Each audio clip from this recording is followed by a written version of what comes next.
Sunday lunch menu নিয়ে চলে আসলাম। আজকে কি রান্না করব সবটাই তোমাদের সাথে শেয়ার করব। সবার প্রথমে চাল ডাল ধুয়ে রেখেছি, আর আজকে ডাল দিয়ে ওটা পাট শাক দিয়ে বানাবো। আলু ভাজা করব, আর এখানে পটল আর বেগুন একটু বড় বড় করে কেটে রেখেছি। চিকেনটাও ধুয়ে রেখেছি, আর চিকেনের জন্য পেঁয়াজ রসুন টমেটো সব কিছু ধুয়ে পরিষ্কার করে নিয়েছি। এবার চলো রান্নার পালা। সবার প্রথমে ডালটাকে বসিয়ে দিয়েছি। ডালটাকে ভালো করে ধুয়ে রেখেছিলাম, মুসুর ডাল দিয়ে কিন্তু করছি।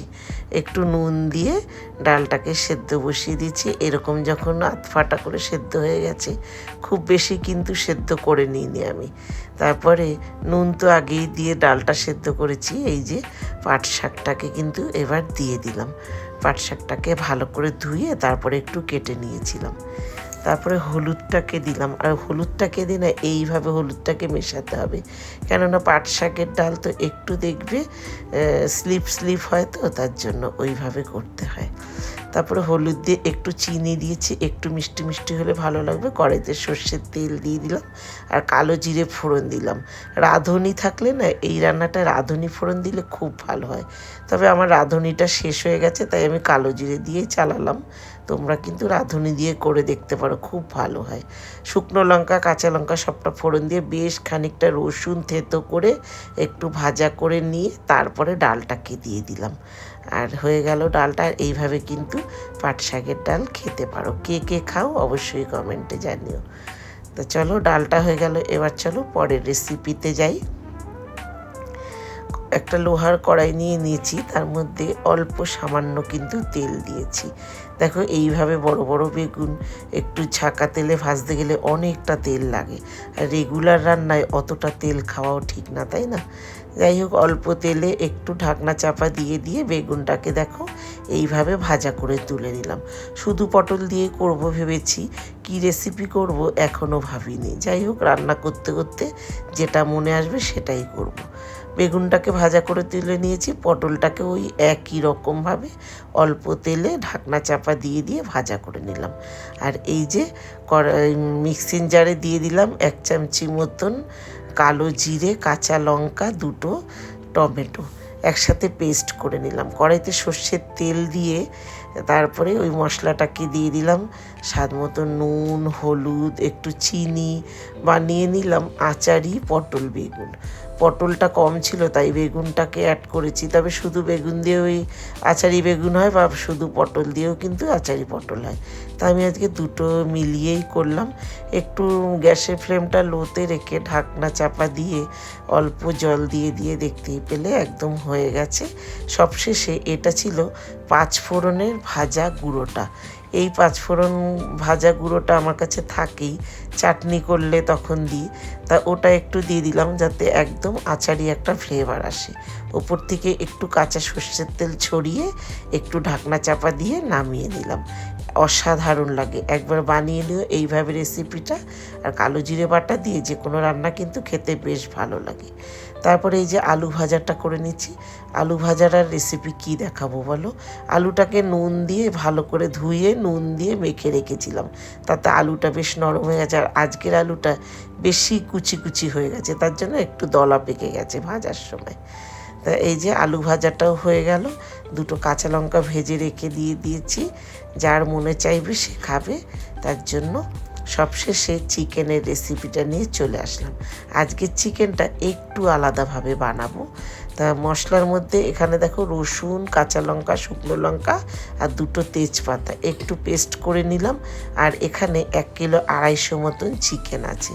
এখানে আমি 3টে পেঁয়াজ নিয়ে নিচ্ছি, তার মধ্যে 2টো পেঁয়াজ আর 2টো টমেটো চপারে করে ভালো করে চপ করে নিলাম। তারপরে চিকেনটা এবার চলো ম্যারিনেট করে রেখে নেব। আধ ঘন্টা থেকে 1 ঘন্টা ম্যারিনেট করে কিন্তু রাখলে বেশ ভালো হয়। আমি ম্যারিনেট করে রেখে দিয়েছি প্রায় আধ ঘন্টা মতন। তা আমি যেহেতু ভিডিও করছি তাই একবারে দেখিয়ে দিচ্ছি। তা ম্যারিনেট করার পরে আমি সব রান্নাটা কিন্তু করে নিয়েছি। যাই হোক, পেঁয়াজ টমেটোটা দিয়ে দিলাম, স্বাদ মতো নুন হলুদ, তারপরে ওই যে রসুন লঙ্কা বাটাটা দিয়ে দিলাম, 1 প্যাকেট দিয়ে দিলাম গুঁড়ো দুধ, আমুল স্প্রে যে 10 টাকা দামের প্যাকেট, 1 প্যাকেট গুঁড়ো দুধ দিয়ে দিলাম।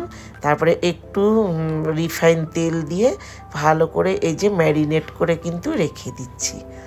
তো এইভাবে ম্যারিনেট করে যত টাইম বেশি রাখবে ততই কিন্তু বেশি টেস্ট। আর দেখতেই পেলে মশলা কিন্তু আজকের চিকেনে একদমই ব্যবহার করলাম না। আর এইভাবে বানিয়ে দেখো, খুব ভালো হয় কিন্তু। কড়াইতে সাদা তেল দিয়ে দিলাম, তার মধ্যে 1 চামচি মতন ঘি দিয়ে দিলাম। তারপরে একটা পেঁয়াজ যে ছিল সেটা একদম কুচি কুচি করে নিয়েছি, সেটা দিয়ে দিলাম। আর এই যে ঘি আর তেলের মধ্যে এই পেঁয়াজ ভাজার গন্ধটা কী যে অসাধারণ লাগছে, কি বলবো তোমাদের, একবার বানিয়ে দেখো তাহলে বুঝতে পারবে। তারপরে পেঁয়াজটা একটু ভাজা ভাজা হয়ে যাওয়ার পরে ওই যে সবটা রসুন বাটা তো ম্যারিনেটে দিইনি, তা কিছুটা দিয়েছি আর কিছুটা রেখে দিচ্ছি, সেটা দিয়ে এইভাবে মশলাটা যখন ভাজা ভাজা হয়ে যাবে তখন দিয়ে দিলাম এই যে ম্যারিনেট করা চিকেনটাকে। তারপরে আর এই রান্নাটা কিন্তু গ্যাসের ফ্লেমটা একদম লো টু মিডিয়ামে রেখেই করব। কেননা আমি কোনো জল ব্যবহার করব না। চিকেন থেকে যতটা জল বেরোবে, চিকেন তারপরে পেঁয়াজ টমেটো যতটুকু জল বেরোবে ততটুকুর মধ্যেই কিন্তু আজকের রেসিপিটা আমি করে নেব। খুব সুন্দর হয়, এইভাবে বানিয়ে দেখো। দেখো একদম গ্যাসের ফ্লেমটা লো টু মিডিয়ামে রাখলাম, সেটাই তোমাদের দেখালাম। আর ঢাকনা চাপা দিয়ে দিয়ে রান্নাটা করতে হবে। কতটা জল বেরিয়ে গেছে দেখো, সম্পূর্ণ কিন্তু চিকেনেরই জল, আমি কিন্তু কোনো জল ব্যবহার করিনি। গ্যাসের ফ্লেমটা লোতে রাখবে, তাহলেই এইরকম জল বেরিয়ে শুধু ওই চিকেনের জলেই রান্নাটা কিন্তু হয়ে যাবে।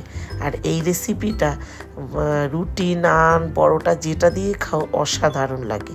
তবে আমরা ভাত দিয়ে খেয়েছি, ভাত দিয়েও ভালো লেগেছে। তা কাল ছিল মাদার্স ডে, তাই আমার ছেলে বিরিয়ানি এনেছিল রাত্রিরে আমার জন্য। তা বিরিয়ানি দিয়ে আমি একটু ট্রাই করেছিলাম এই চিকেনের ঝোলটা, তাতেও বেশ ভালো লেগেছে। যাই হোক, ফ্রায়েড রাইস পোলাও সব কিছুর সাথেই যাবে। রেসিপিটা কেমন লাগলো অবশ্যই কিন্তু কমেন্টে জানিও। প্রত্যেকটা রেসিপি জানিও কেমন লাগলো। যদি ভালো লাগে লাইক শেয়ার করে দিও, চ্যানেলটাকে সাবস্ক্রাইব করে দিও। ফেসবুক থেকে দেখলে পেজটিকে ফলো করে আমার পাশে থেকো। ভাতটাকে করে নিলাম, সবার শেষে আমরা ভাতটাই করি, একটু গরম থাকে, একটু বেলাতেই খাওয়া দাওয়া করি আমরা। তা লেবু কেটে নিয়েছি, গন্ধরাজ লেবু আর শসা। আর এই লেবুর এই পেছন দুটো না আমরা ফেলি না, লেবু শেষ হয়ে গেলে এই পেছনটা দিয়েও একটু ভাত মেখে খেলে দেখবে খুব সুন্দর গন্ধ লাগে। কারা কারা এইভাবে খাও অবশ্যই কমেন্টে জানিও। এই হলো আজকের রেসিপি, আচারি পটল বেগুন আলু ভাজা, পাট শাকের ডাল, আর এই হলো চিকেনটা তো আমরা সবসময় বাটিতে বেড়েই নিই। তা যাই হোক, চলো আজকের রেসিপিগুলো কেমন লাগলো জানিও। ওর বাবার থালিটা সাজিয়ে তোমাদের দেখালাম। আজ আসি, সবাই ভালো থেকো, দেখা হবে পরের রেসিপিতে, টাটা।